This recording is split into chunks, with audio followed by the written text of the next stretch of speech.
Sweetness overload dahil sa sugar toppings. Amoy na amoy din ang combination of butter and cheese. And for sure, matatakam ka din sa soft and fluffy bread nito. Ito ang ensaymada.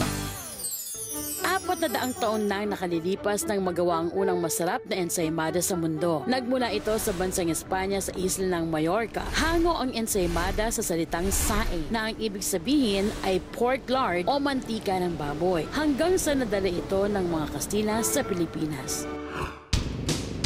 Taong 1939, pinatikim ng Kamuning Bakery ang unang ensaymada sa mga Pilipino. Hanggang ngayon, iilan na lang silang bakery na gumagawa ng orihinal na ensaymada. Ang traditional na itsura, yung bilog na may korteng iba. Saka ang original na ensaymada talaga, ginagawa sa pugon din.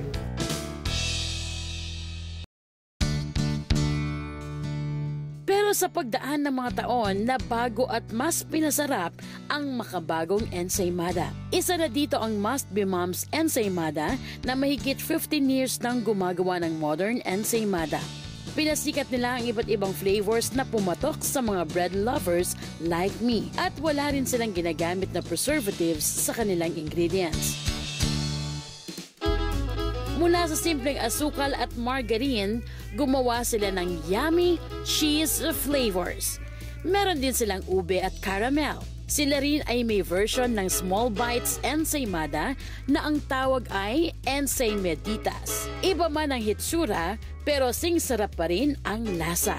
Sa amin kasi, wala kang makikitang ensimadang spiral. So, bilog lang talaga siya. Sa lambot niya, yung cheesy nung tinapay. Pag kinagat mo siya talagang, oo nga, ensimada. Kaya naman hindi makukumpleto ang araw ko kung wala ang yummy-licious ensaymada na gawa ng aking favorite baker na si Nonito Modino. 5 taon ng panadero ng ensaymada si Nonito sa Must Be Moms.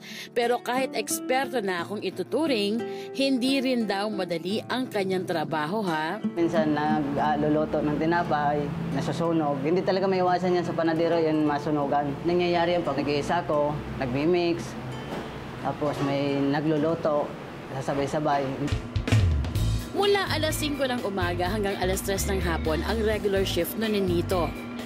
Pero minsan, hindi maiwasan ang mag-overtime at inaabot sila ng 15 oras sa pagtatrabaho dahil sa marami nilang orders. Pagpasok ng November hanggang December, yun dyan na kami nakakaranas ng mahirap. Ganon din po talaga, nagdo-double shift kami, may panggabi, may pang-araw. Diyan naman kami makakatikim ng oras na mahaba, tsaka puyat, nilalabanan na lang namin ng antok.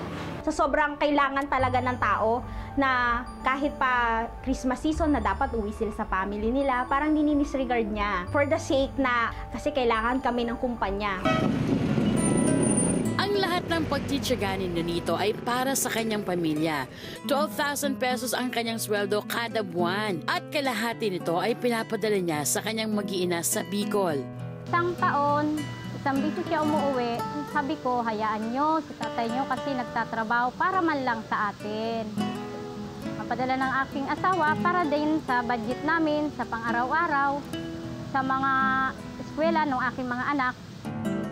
Dahil busy sa kanyang ensaymada baking, nakalilimutan na niyang magkaroon ng free time sa kanyang sarili.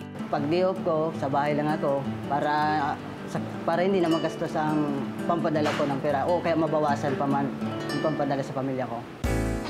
Don't you worry, my dear Baker King. Dahil sawa na akong magparusa ng mga gaya ni Prince Precto, magbibigay naman ako ngayon ng reward sa mga gaya mong hard-working baker para magkaroon ka rin ng isang engranding day off.